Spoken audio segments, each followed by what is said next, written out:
যাবে। বাংলাদেশে যদি আলু পেঁয়াজ না পাঠানো হয়, আলু পেঁয়াজের দাম ওখানে 500 টাকা যায় 5000 টাকা হবে।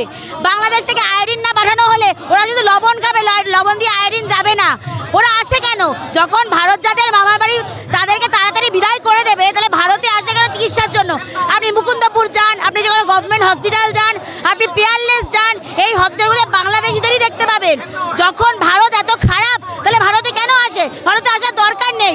আমি সরকারের কাছে অনুরোধ করব, সম্পূর্ণভাবে অসহযোগিতা করা হোক বাংলাদেশের সাথে। বাংলাদেশকে সব রকম সহযোগিতা থেকে সহযোগিতা বন্ধ করে দেওয়া হোক।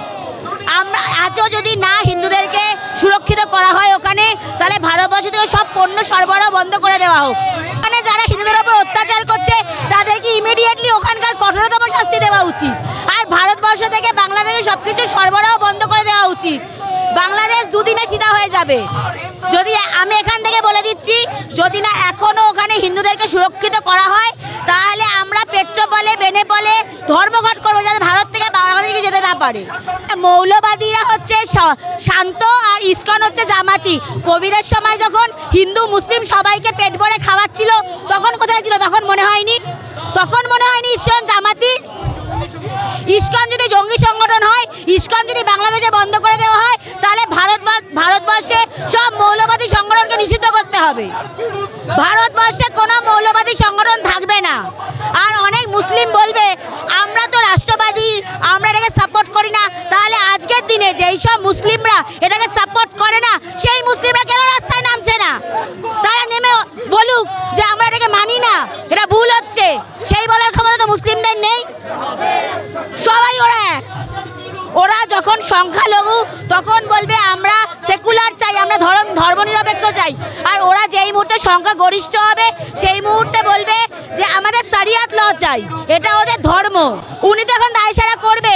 এখন অবধি ট্রাম্প মসনদে বসেনি। ট্রাম্প মসনদে বসে গেলে আর মোদী সরকার যদি ঠিক করে নেয়, ওদের 2 সেকেন্ড লাগবে না সিধে করে দিতে। ওনারা এখনো ভাবছে যতদিন না ট্রাম্প মসনদে বসছে, ততদিন ব্যাপারটাকে যতটা করে ফেলা বুঝতে পারছিল তো কি দিন আসতে চলেছে। পাকিস্তান তো রসতলে চলে গেছে। পাকিস্তানের থেকে খারাপ অবস্থা বাংলাদেশের হতে চলেছে। আর সেটা জন্য বাংলাদেশ তৈরি থাকুক। যদি ভারতবর্ষ সবকিছু পাঠানো বন্ধ করে দেয়, বাংলাদেশ কি করবে? বাংলাদেশ কোথায় যাবে? ওখানে না আছে কোনো ভালো পড়াশোনার জায়গা, না আছে কোনো ট্রিটমেন্টের জায়গা। যদি আজকে ভারতবর্ষ বলে দেয় যে আমরা বাংলাদেশকে কোনো ট্রিটমেন্ট দেব না, কোথায় যাবে বাংলাদেশ? ওদের কোনো শিক্ষা নেই, ওরা অশিক্ষিত, ওদের মিনিমাম কোনো শিক্ষা নেই। আর আমাদের কাছে আমাদের দেশ সবার আগে, তারপরে আমাদের কাছে আমাদের ধর্ম। তাই আমাদের দেশকে যারা অপমান করবে, তাদের কোনো স্থান ভারতবর্ষে নেই। আমি মোদী সরকারকে, মোদীজিকে রিকোয়েস্ট করব, বাংলাদেশকে সম্পূর্ণরূপে বয়কট করা হোক। বাংলাদেশকে সব রকম সহযোগিতা করা বন্ধ করে দেওয়া হোক। বাংলাদেশ থেকে ভারতে আসা সব রকম ভিসা বন্ধ করে দেওয়া হোক।